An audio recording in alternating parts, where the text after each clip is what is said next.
Quantitative Easing voltando no Tio Sam. Você está ouvindo o Curadoria de número 7. Aconteceu recentemente uma notícia meio discreta, que talvez esteja muito focada no economês, mas que a sua sorte é que você pode contar com o Terraço Econômico para te explicar. Primeiramente, se você nunca ouviu falar sobre Quantitative Easing, vamos voltar algumas casas aí, para todos nós ficarmos na mesma página. Quantitative Easing, ou QE ou QE, enfim, do jeito que você preferir, né? Geralmente essa sigla, QE. Essa expressão significa o momento em que o Banco Central, no caso o Banco Central dos Estados Unidos, mas já vem a notícia, ele decide comprar títulos de bancos privados, colocando esses títulos no seu próprio balanço. E na prática isso serve para criar dinheiro novo, porque ele vai lá, imprime dinheiro novo, compra esses títulos, e a partir do momento em que ele faz essa compra desses títulos, aqueles bancos que tiveram os títulos comprados, eles passam a ter maior capacidade de empréstimo. Então, no final das contas, é como se você criasse dinheiro novo na praça. Talvez seja esse o sonho daquele seu amigo que de vez em quando fala assim: ah, mas será que para resolver os problemas da economia não seria mais fácil só imprimir dinheiro, entregar para as pessoas? Então, como basicamente tudo na economia, agora entra um depende muito importante. Quantitative easing tem hora para acontecer? Na verdade, sim. Essa hora, né, o ideal é que aconteça essa hora quando a economia está enfraquecida, quando o mercado está precisando de liquidez para não passar por algum apuro que envolva faltar dinheiro. E dessa maneira o Banco Central entra para evitar que a máquina pare de girar, né, em momentos de crise, momentos de paralisação. Por um lado, até que isso faz sentido de acontecer agora, porque em mercados como o mercado imobiliário, existe hoje um grande gap entre compradores e vendedores, e esse gap está num dos maiores níveis desde a crise de 2008. Ou mais diretamente, está sobrando muita gente querendo vender casa e não está encontrando quem compre. E ainda assim, os juros para o financiamento imobiliário lá nos Estados Unidos estão nas máximas. Dois breves adendos sobre isso da capacidade do americano médio de comprar uma casa nesse momento. Primeiro adendo, de acordo com dados recentes, do final de setembro desse ano, nós temos que as taxas de financiamento e os valores de casas, na média nos Estados Unidos, para que o americano possa entrar em um financiamento imobiliário, a renda média esperada dele supera 110 mil dólares. Para você ter uma ideia, a renda média não era nem 70 mil dólares 4 anos atrás, em 2021. E isso costuma ser chamado lá fora de house affordability.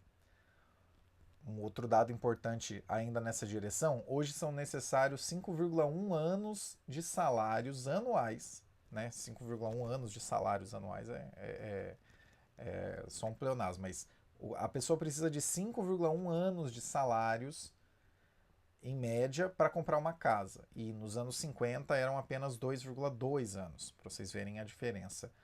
E segundo ponto de adendo, existe uma discussão da Harvard Business Review, que é uma publicação bastante respeitada de Harvard sobre gestão e negócios, que aponta que o mercado sozinho não conseguiria resolver os problemas e as limitações do mercado imobiliário, porque envolve muito mais do que apenas uma mudança de taxa, né, uma diminuição de taxa ou alguma coisa nessa direção.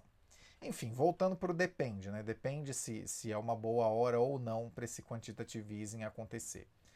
Por um lado, até que faz sentido essa injeção de dinheiro na economia, em função de mercados como o mercado imobiliário, que acabamos de conversar.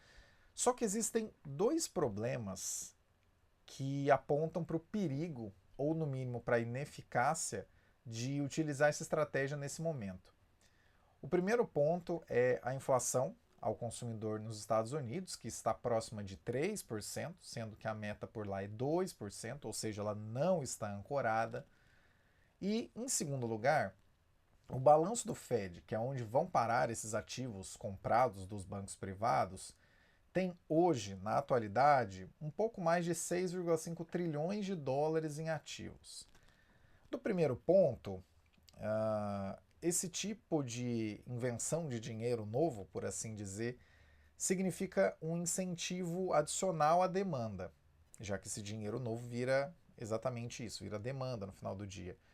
E isso deve manter a inflação desancorada. Não disparando, indo para 4, 5, 7, 9, como chegou a acontecer no coração da pandemia, mas desancorada. A meta é 2, está em 3, está desancorada.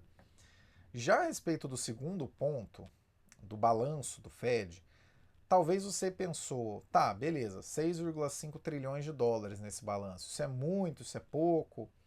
Eu vou te dar um panorama breve. Antes da crise de 2008, esse montante era de aproximadamente 870 bilhões, o que é bastante dinheiro. Todos nós aqui concordamos com isso. Do pós-crise de 2008 até 2016, quando foi injetada uma quantidade bastante grande de dinheiro na economia, esse valor foi subindo e depois se estabilizou nas proximidades de 4,5 trilhões de dólares. Ou seja, já multiplicou por algumas vezes.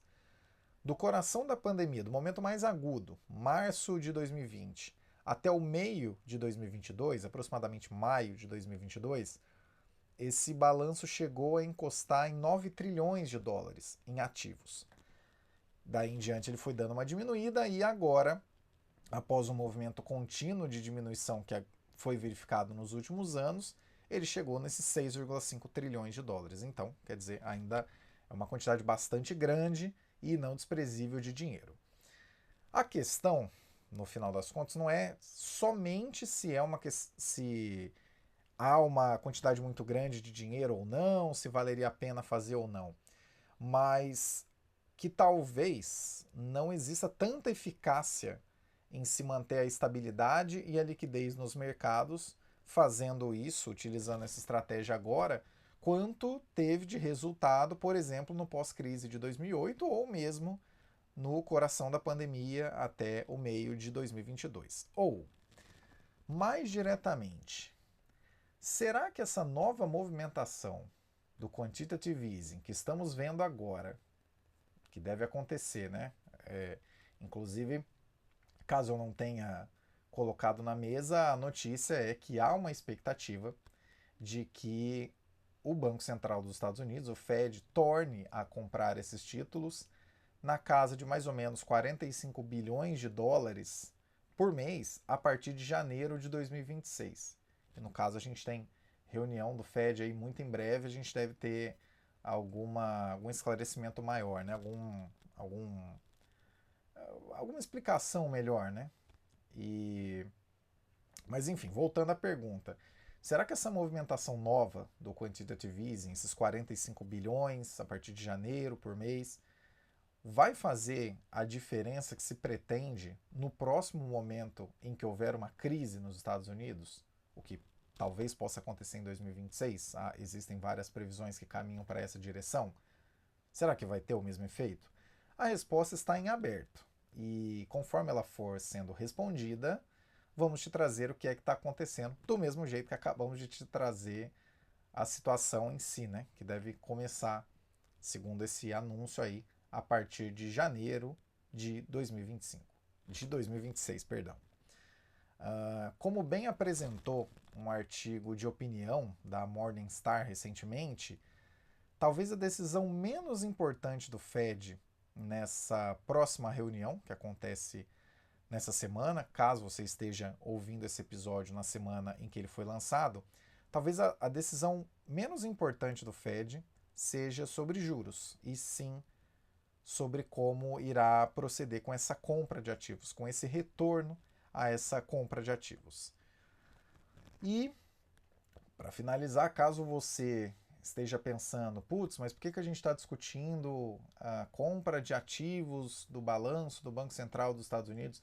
Não se esqueçam que acaba sendo muito importante colocar em pauta decisões que são tomadas ou que são planejadas, que são pensadas, colocadas na mesa pelo Banco Central dos Estados Unidos, porque esse Banco Central ele acaba impactando todos os outros bancos centrais do mundo.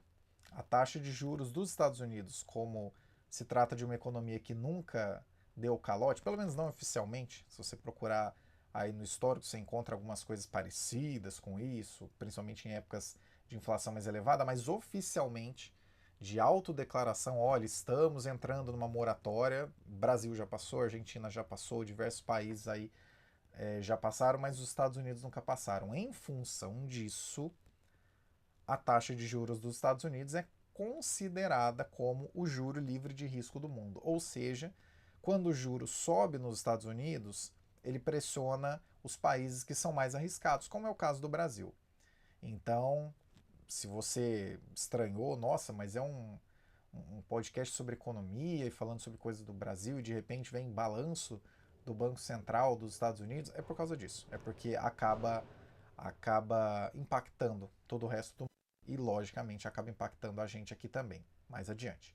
Mas não se preocupe, conforme atualizações relevantes forem acontecendo com base nesse anúncio, que ainda está para ser confirmado, nós vamos trazendo para você, destrinchando e falando em português e não em economês, que a gente sabe que é o que faz com que as pessoas, no final das contas, acabem se interessando por economia e saindo daquela história de que todo economista é chato e fala para si. Mas apesar que isso aí é para um outro momento de discussão.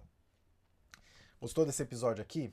Não se esqueça de curtir, de compartilhar com alguém que você acha que vai ter interesse e também de passar o seu feedback, né? Colocar aqui nos comentários, dependente de você estar assistindo ou ouvindo, coloque seus comentários para a gente ir afinando. Esse formato, de fato, já está aí, né? Já estamos no 7º capítulo, mas é sempre bom a gente ficar antenado para o que vocês podem nos passar, para a gente ter noção, ver como é que as coisas podem ficar mais adequadas, mais rápidas, mais dinâmicas, um pouco mais aprofundadas, enfim, é com o seu feedback, já que você é a locomotiva. Opa, perdão, você é o carvão que faz essa locomotiva de conteúdos do Terraço Econômico se movimentar há tantos anos, já que você é esse carvão, por favor, nos ajude a te ajudar, né? Quem quer rir tem que fazer rir, já voltando aí a uma grande frase clássica do cinema brasileiro.